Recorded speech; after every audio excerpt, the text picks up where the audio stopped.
Olá, tudo bem? Este é o 15 Minutos, podcast da Gazeta do Povo. Nosso assunto hoje vai ser o tamanho do tombo no setor industrial brasileiro, causado, claro, pela pandemia do coronavírus. Esse vai ser o tema do episódio de hoje. Antes, deixa eu lembrar que você, que é nosso ouvinte, tem aquele preço especial para assinar a Gazeta do Povo.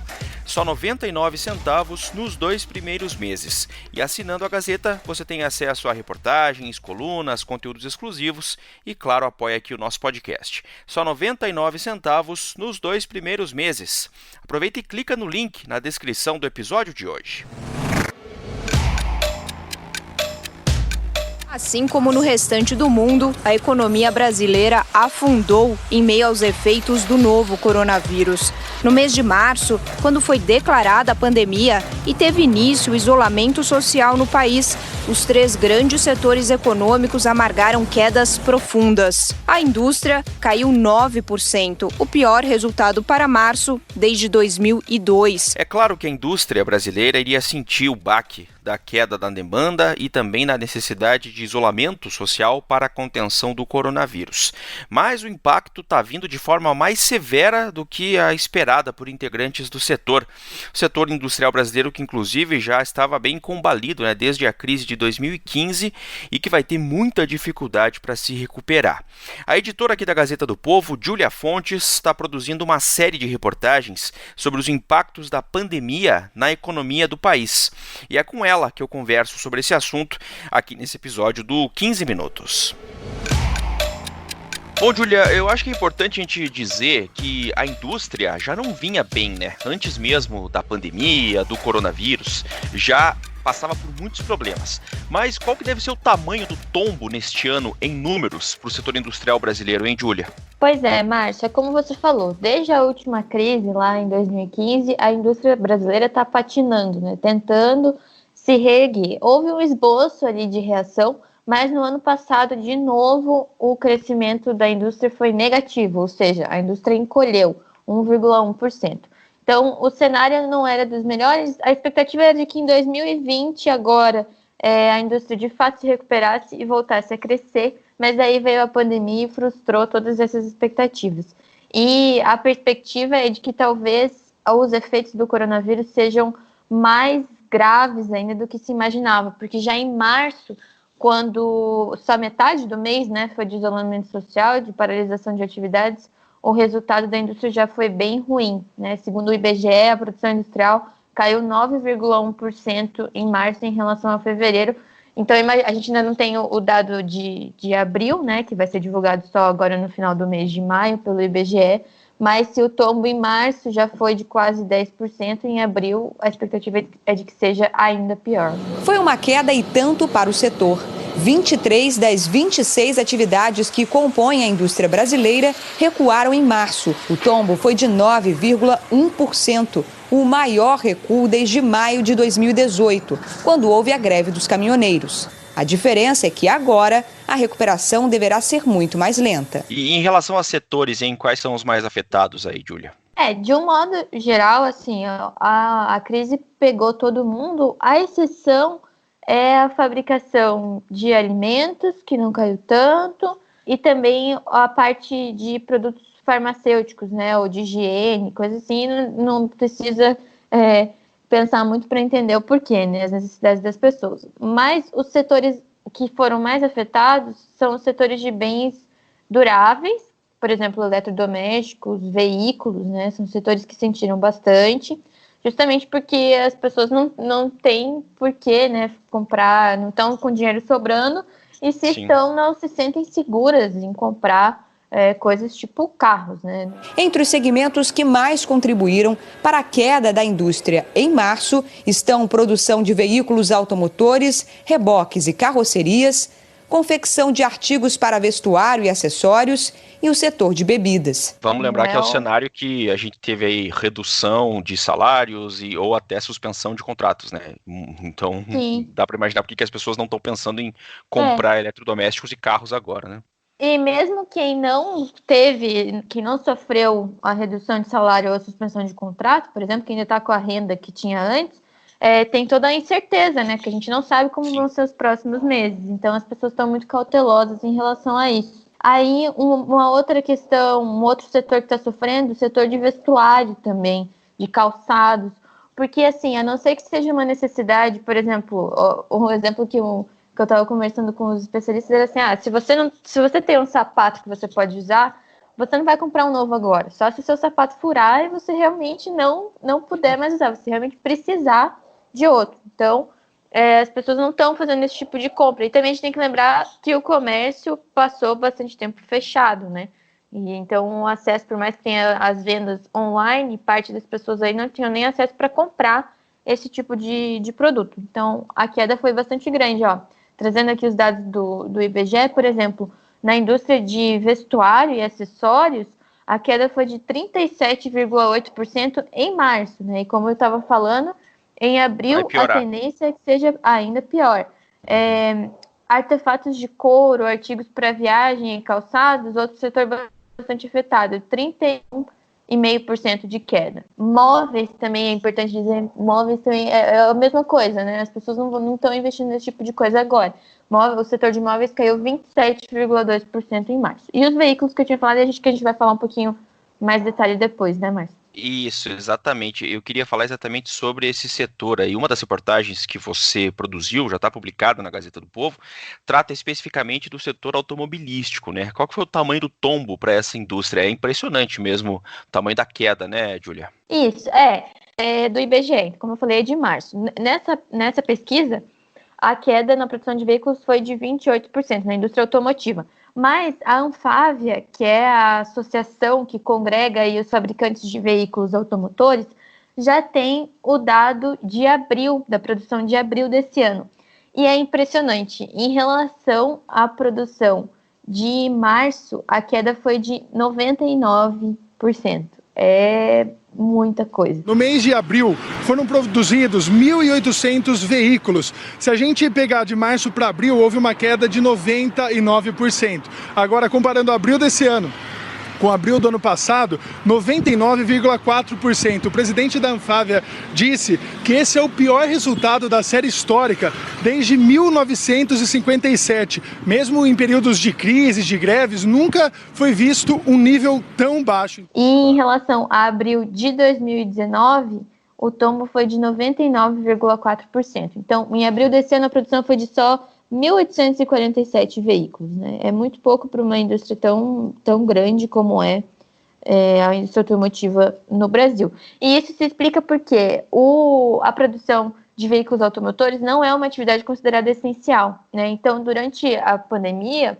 a produção simplesmente parou, né? A única coisa que foi considerada essencial é a produção de máquinas agrícolas, por conta da produção de alimentos, né? Então, como é uma espécie de insumo, né, uma coisa que os produtores precisam, essa produção continuou. Mas, de resto, tudo teve que parar. Então, as fábricas ficaram fechadas, as montadoras estão retomando a produção agora. Algumas retomaram no final de abril, outras estão retomando agora no início de maio. Mas ainda a tendência é que a produção seja muito lenta, porque a demanda está muito fraca, né? As pessoas, como a gente estava falando, não estão comprando carro. Então, essa retomada vai ser bem tranquila, bem devagar, justamente por conta da demanda que está bem baixa. Agora, levando em conta aquele beabá, vamos dizer assim, da economia, Júlia, se teve essa queda toda na demanda, por todos esses motivos que a gente citou, não era para os preços, por exemplo, dos carros caírem também? Parece que não caíram não, né?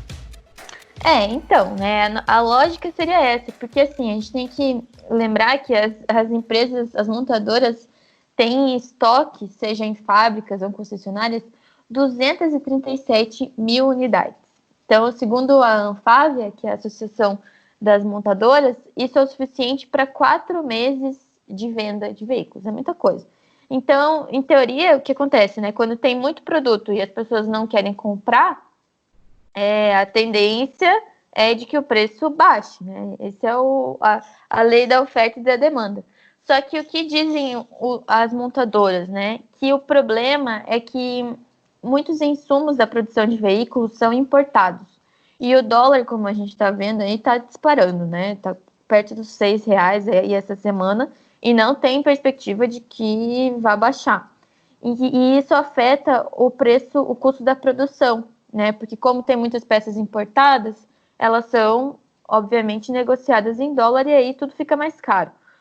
O argumento das montadoras é de que elas estão segurando, né, esse aumento nos custos de produção, mas que daqui a um tempo isso não vai mais ser possível e daí vai ter que repassar para o consumidor e a tendência é que aumente o preço. E daí o que eles falam, o que o presidente da Anfavea até diz é que é o que ele chama de combinação explosiva, né? Porque é isso, as pessoas não querem comprar, tem uma enxurrada de carros aí no mercado e o preço vai aumentar. Então é uma situação bastante complicada para o setor.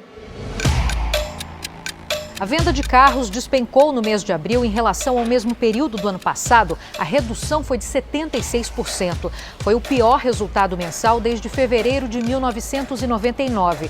Para a Federação Nacional de Distribuidores de Veículos, o baixo desempenho é resultado do fechamento das concessionárias. As vendas online não conseguiram reverter a queda. Pois é. Você conversou, inclusive, nessa série de reportagens, Júlia, com o presidente da Volkswagen no Brasil, né? Qual que é a avaliação dele sobre o momento? Isso, exatamente. A gente fez uma entrevista exclusiva com ele. Ele falou especificamente da situação da Volkswagen, né? Que eles vão retomar a produção agora no dia 18. Mas vão retomar, como ele mesmo disse, de forma muito lenta, gradual, com uma série de cuidados em relação, por conta da necessidade de distanciamento mesmo entre os funcionários, né? Para que não haja contágio e tudo isso, mas também porque o mercado está muito fraco. Então, o que ele diz é que a expectativa dele é de que demore mesmo para a demanda voltar a crescer e que isso vai depender muito da situação do emprego no país e também do crédito, da disponibilidade de crédito, né? Porque a indústria automotiva é movida a isso, né? As pessoas financiam os carros para comprar. E outra coisa que ele falou, que é bastante interessante, é em relação a uma demanda do setor para o governo, porque eles veem com bons olhos essas medidas que já foram tomadas em relação, por exemplo, ao que a gente falou aqui, da possibilidade de suspender os contratos de trabalho, de reduzir a jornada dos trabalhadores, mas o que eles dizem é que está faltando crédito, e não para as montadoras, mas sim para os fornecedores de peças e para os concessionários, que, segundo eles, são os elos mais fracos aí dessa cadeia.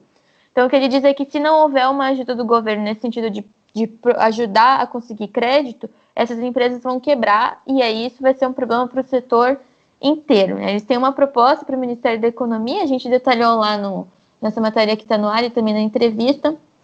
Acho que como o nosso tempo é curto, fica o convite aí para o pessoal acessar lá, claro, e entender melhor. Exatamente. Bom, já que a gente citou, e até para fechar a questão aí da proposta que foi feita para o governo, né? Vamos fazer um balanço aí, Júlia, o que o governo está fazendo e o que ainda precisa fazer, né, na avaliação dos industriais para mitigar os efeitos dessa crise e desse pedido de socorro da indústria, hein? Eles, como eu falei, de um modo geral, a indústria achou muito positiva, né? O setor industrial achou muito positivo essas medidas que o governo tomou para o que até o ministro Paulo Guedes falou de preservar empregos, né? Então, a possibilidade de suspender o contrato, de reduzir a jornada, de postergar, por exemplo, o pagamento de obrigações trabalhistas, o que, segundo o setor, ajuda, né, a sobreviver aí durante esse período difícil. Mas o que está sendo uma reclamação geral é justamente essa questão que eu falei do crédito. Por quê? Os bancos privados estão com medo de emprestar, né? E com isso eles cobram juros muito altos ou garantias que as empresas não têm para oferecer. E daí o acesso ao crédito fica muito difícil. O governo fez algumas medidas para tentar ajudar nisso, por exemplo, liberou parte dos compulsórios, que são os depósitos obrigatórios que os bancos têm que manter junto ao Banco Central. O governo, então, liberou parte desses compulsórios para que os bancos tivessem mais dinheiro para emprestar, né? Só que não adianta justamente por conta do risco, né? O banco, os bancos privados, eles trabalham justamente com essa gestão do risco. E como a situação é bastante complicada e a possibilidade dessas empresas quebrarem, o custo, né, de emprestar esse dinheiro fica mais caro. E aí o que as indústrias têm demandado são formas de apoio do governo para conseguir esse crédito de forma mais barata, né? Ou pelo menos ter acesso a esse dinheiro para ter liquidez, né? Para conseguir pagar as contas ali, porque, por exemplo, as concessionárias de carros, né? elas são fechadas, não estão vendendo nada. E as contas continuam. Então, esse é o argumento, que eles precisam de dinheiro agora para conseguir se manter e depois da crise ter o que retomar. Bom, fica o nosso convite, então, para você que está ouvindo aqui o 15 Minutos, acompanhar lá todas as matérias, essa série, né, Retratos da Economia, né, Júlia? Isso, exatamente. A gente já publicou 2, então, como a gente conversou aqui, e nos próximos dias e nas próximas semanas vamos publicar outras matérias falando de outros setores, do agronegócio, do comércio, do setor de energia e combustíveis. Legal. Júlia Fontes, editora de República da Gazeta do Povo. Obrigado, Júlia. Até a próxima. Obrigada. Até a próxima. Ponto final em mais este episódio do podcast 15 Minutos da Gazeta do Povo. Hoje, durante a minha conversa com a editora Júlia Fontes, você ouviu trechos de reportagens que foram veiculadas pela Globo News, pela CNN Brasil e também pela Record News. Eu lembro que o 15 Minutos conta com a produção da Maria Escrocaro e da Jennifer Ribeiro, a montagem é do Leonardo Bestloff e a direção de conteúdo do Rodrigo Fernandes. Eu sou o Márcio Miranda e agradeço muito a sua companhia. Até mais!